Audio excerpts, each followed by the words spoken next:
Hello everyone, সবাই কেমন আছেন? আশা করি সবাই ভালো আছেন। আমি আরেকটা রেসিপি নিয়ে চলে আসলাম। মাছ ভুনা, তেলাপিয়া মাছ আমার অনেক পছন্দ, আপনাদের সাথে শেয়ার করতেছি। একটু দেখে নেবেন কষ্ট করে। দেখুন, আমি মাছগুলো ভালো করে ধুয়ে হলুদ, মরিচ, লবণ দিয়ে ভালো করে ফ্রাই করে নিব। একটু উল্টিয়ে নিলাম। এপাশ ওপাশ করে ভালো করে একদম লাল লাল করে ভেজে নিতে হবে। দেখুন আমি কিভাবে করতেছি। দেখুন কালারটা কত সুন্দর আসছে। এইভাবে লাল লাল করে একটু ভেজে নিব। ভাজা হয়ে গেছে, আমার মাছ ভাজা হয়ে গেছে। এরপর একটা প্যান নিলাম, প্যানের মধ্যে দিয়ে দিলাম তেল।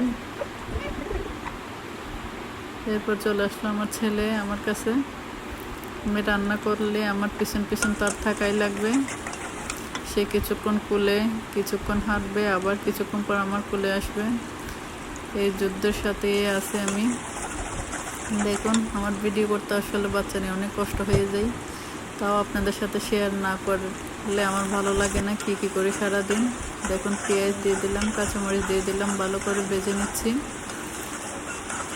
একটু লাল লাল করে ভেজে নেব।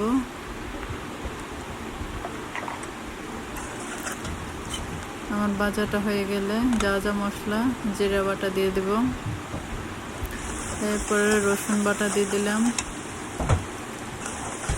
দেখুন একটু রসুন বাটা দিয়ে দিচ্ছি।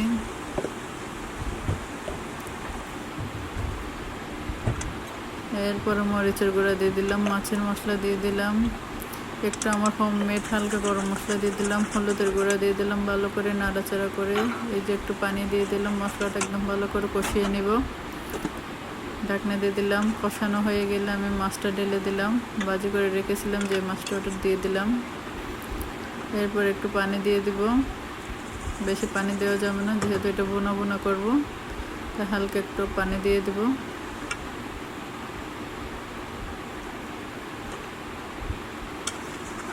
দেখুন আমি কতটুকু পরিমাণ পানি দিয়েছি, একদম মাছের সাথে লেগে লেগে আছে পানিটা। এরপরে ঢাকনা দিয়ে মাছটা রান্না করে নিব। দেখুন কত সুন্দর আসছে কালারটা। সবাইকে অনেক অনেক ধন্যবাদ ভিডিওটা শেষ পর্যন্ত দেখার জন্য।